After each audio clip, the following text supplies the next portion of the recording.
Yo no soy yo personalmente. Yo soy un pueblo que me sigue, porque se sigue a sí mismo cuando me sigue a mí, se lo he interpretado.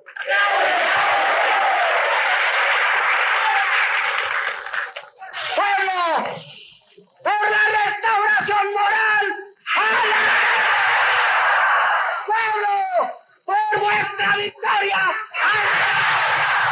¡Pueblo! ¡Por la derrota de la oligarquía! ¡Pueblo! ¡Por vuestra victoria! ¡Ala!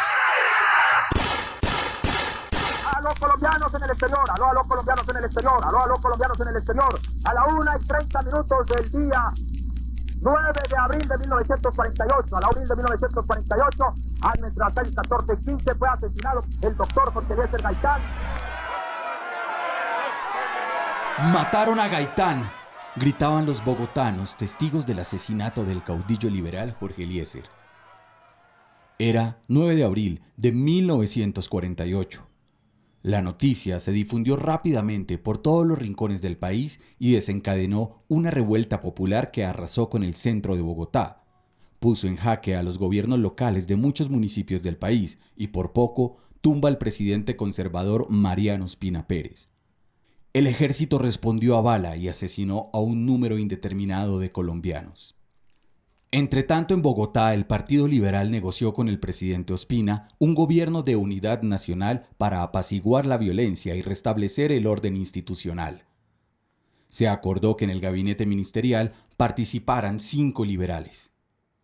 En ese grupo se encontraba el doctor Jorge Bejarano, un médico conocido por su campaña contra la chicha y uno de los protagonistas de la siguiente historia sobre la creación de un área protegida que nació en medio de la violencia partidista. Hablamos del actual Parque Nacional Natural Sierra de la Macarena, una formación geológica perteneciente al escudo guayanés, ubicada al suroccidente del departamento del Meta, en cercanía a la Cordillera Oriental. Un punto de la geografía nacional en donde confluyen las regiones andina, de la Amazonia y de la Orinoquia.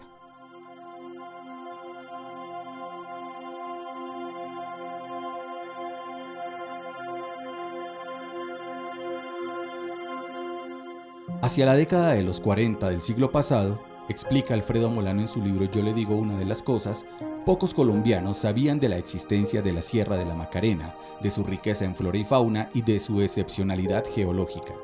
Tan solo unos aventureros se atrevieron a entrar a la región plana de la sierra, circundante a los ríos Ariari y Guayavero, para, sin mucho éxito, explotar caucho y oro de aluvión. La petrolera Shell también exploró estos territorios en busca de petróleo que por fortuna no encontró.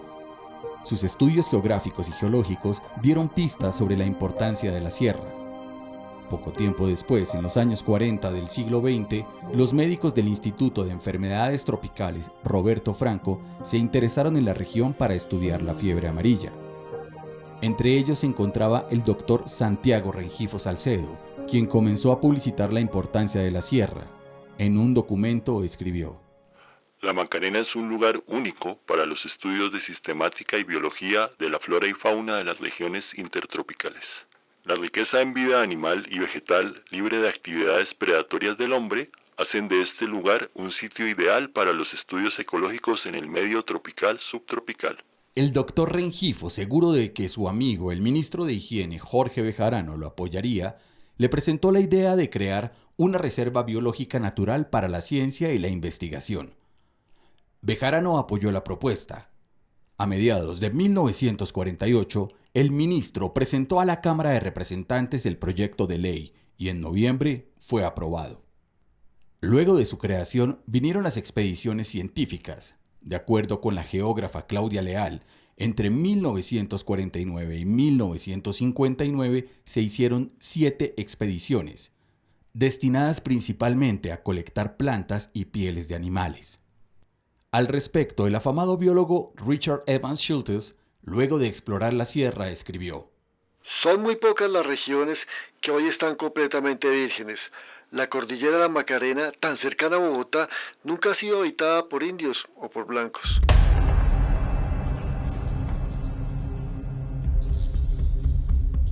La violencia entre conservadores y liberales, exacerbada desde la muerte de Gaitán y las colonizaciones dirigidas por el Estado hacia el piedemonte amazónico, poco a poco rompieron el aislamiento de la sierra del que tanto hablaban los investigadores. Y la paz en el llano.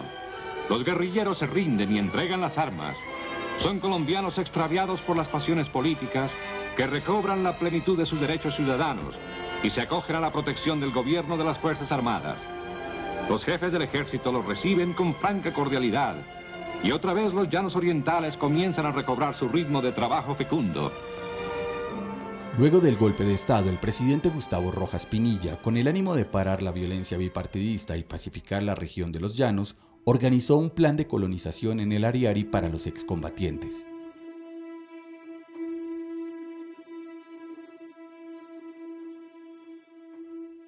Mientras el gobierno militar promovía la reconciliación con los liberales, perseguía sin piedad a las comunidades comunistas de la región del Sumapaz y Villarrica. Las víctimas de esta nueva oleada violenta migraron hacia la región alta del río Duda y año tras año siguieron bajando hasta llegar al río Guayavero. Así, la colonización dirigida y espontánea comenzó a acercar a la reserva biológica por los francos oriental, occidental y sur.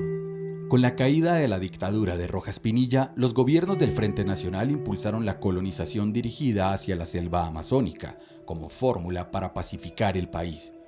Así se consolidó la colonización de la zona ubicada entre los ríos Güejar y Ariari, con la fundación de poblados como Vista Hermosa y Piñalito. De allí, decenas de campesinos comenzaron la colonización de la reserva biológica en la orilla izquierda del río Güejar. Los científicos e investigadores presionaron para que el gobierno reafirmara los límites de la sierra. Creían que con una nueva ley, la reserva estaría a salvo.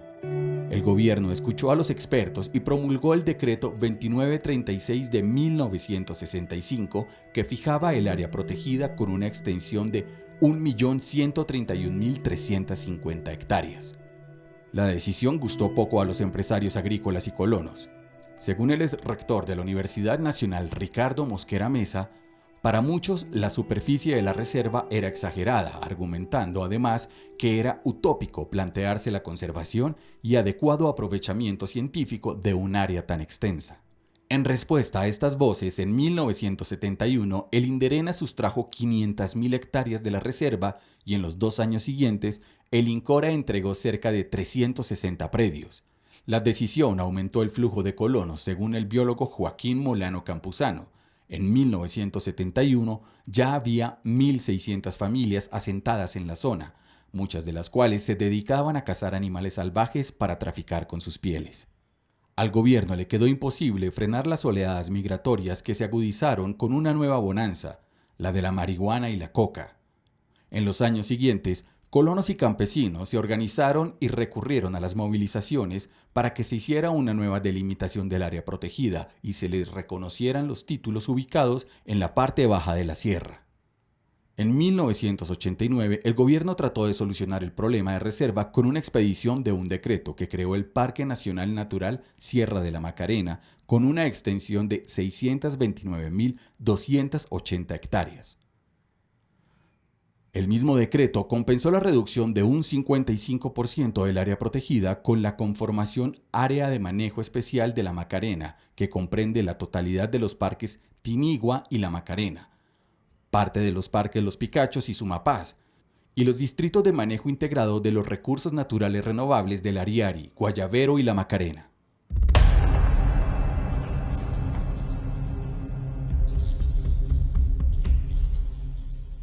El decreto de 1989 tampoco solucionó la tensa situación de la Sierra de la Macarena y sus alrededores. Con la bonanza cocalera de finales de la década de los 70 del siglo pasado, llegaron los narcos y las FARC consolidaron su poderío allí. En los años siguientes, la población tuvo que vivir bajo el régimen de la guerrilla que daba órdenes como si fuera el Estado. La situación se agudizó en los años 90 con el avance del paramilitarismo. Y en 2006 sucedió lo impensable. El gobierno fumigó con glifosato el parque. En medio de ese clima, hacia finales de la década de 2010, Parques Nacionales Naturales, junto con sus guardaparques, se propuso aumentar la permanencia y control del área protegida y comenzar procesos de restauración, reforestación, erradicación voluntaria y relocalización. La estrategia se ha basado en el diálogo con las comunidades. Apelar a mecanismos pacíficos para salvaguardar el parque no ha sido fácil y ha habido muchos tropiezos. El 2 de febrero de 2008, el guardaparque Martín Duarte fue asesinado por desconocidos mientras trabajaba. Pese a las amenazas y demás situaciones complejas, los guardaparques del Parque Sierra de la Macarena siguen con su incansable misión de proteger este santuario. En medio del conflicto se ha podido trabajar de cierta manera.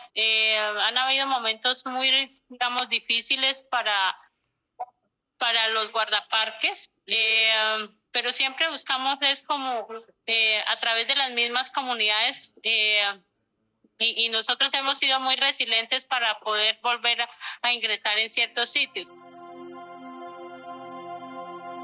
Ella es Lisbeth Liliana Portilla, jefe del Parque Nacional Natural Sierra de la Macarena.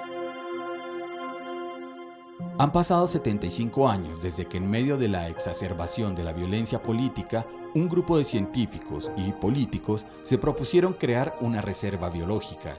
Ahora, los guardaparques del área protegida han mantenido la integridad del parque. Poder tener la conectividad de los Andes, la Orinoquía y la Amazonía, en medio de todas las dificultades del conflicto armado y todas las presiones que se han venido generando, tanto por cultivos ilícitos, ganadería, infraestructura intermodal, vías, las quemas que también son recurrentes. Los guardaparques del Parque Nacional Natural Sierra de la Macarena sueñan con que en algún momento ese santuario pueda salir de las dinámicas históricas que lo amenazan.